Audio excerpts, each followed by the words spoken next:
തീർത്ഥാടകർക്ക് സുഗമമായ മകരവിളക്ക് ദർശനത്തിന് എല്ലാ ക്രമീകരണങ്ങളും വനംവകുപ്പ് ഏർപ്പെടുത്തുമെന്ന് മന്ത്രി എ.കെ. ശശീന്ദ്രൻ പമ്പ ശ്രീരാമ സാകേതം ഹാളിൽ ചേർന്ന അവലോകന യോഗത്തിൽ അധ്യക്ഷത വഹിക്കുകയായിരുന്നു മന്ത്രി. വിവിധ വകുപ്പുകളുടെ ഏകോപിത പ്രവർത്തനത്തിലൂടെ മണ്ഡലപൂജയ്ക്ക് കുറ്റമറ്റ ക്രമീകരണങ്ങളാണ് സർക്കാർ ഒരുക്കിയിരിക്കുന്നത്. മകരവിളക്ക് ദിവസം മകരജ്യോതി ദർശനത്തിനായി പുല്ലുമേട്ടിൽ വനം വകുപ്പ് സജ്ജീകരണങ്ങൾ ഒരുക്കും. വനം, പോലീസ് സേനകൾ സംയുക്തമായി 4 മൈൽ പുല്ലുമേട് പാതയിൽ പ്രത്യേക സുരക്ഷയും ഏർപ്പെടുത്തും. വാട്ടർ അതോറിറ്റി കുടിവെള്ള സൗകര്യം ഒരുക്കും. പുല്ലുമേട്ടിലെ മകരജ്യോതി വ്യൂ പോയിന്റിന് ചുറ്റും ഇടുക്കി ജില്ലാ ഭരണകൂടത്തിന്റെ നേതൃത്വത്തിൽ താൽക്കാലിക ബാരിക്കേഡ് നിർമ്മിക്കും. മതിയായ വെളിച്ച സൗകര്യവും ഉറപ്പാക്കും. മകരജ്യോതി ദർശനത്തിന് ശേഷം പുല്ലുമേട്ടിൽ നിന്ന് കാൽനടയായി വരുന്ന ഭക്തർക്ക് 4 മൈലിൽ നിന്ന് വള്ളക്കടവിലേക്കും പുറത്തേക്കും KSRTC ബസ് സർവീസ് ഒരുക്കും.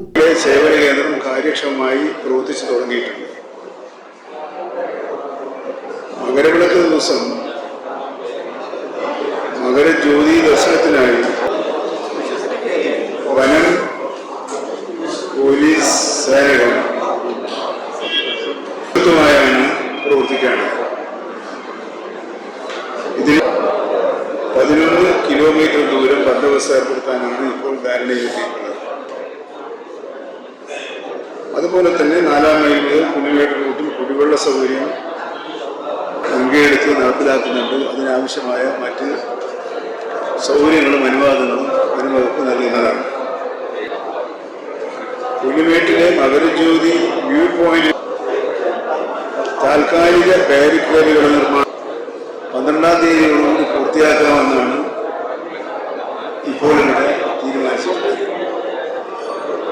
പുല്ലുമേട്ടിൽ അഗ്നിശമന സേന, ആരോഗ്യം, റവന്യൂ വകുപ്പുകളുടെ സേവനവും ഉറപ്പാക്കുമെന്ന് മന്ത്രി കെ. ശശീന്ദ്രൻ പറഞ്ഞു.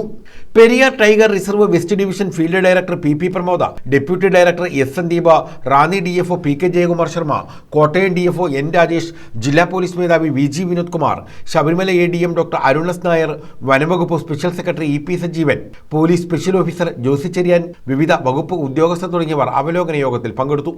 News bureau, Pathanamthitta.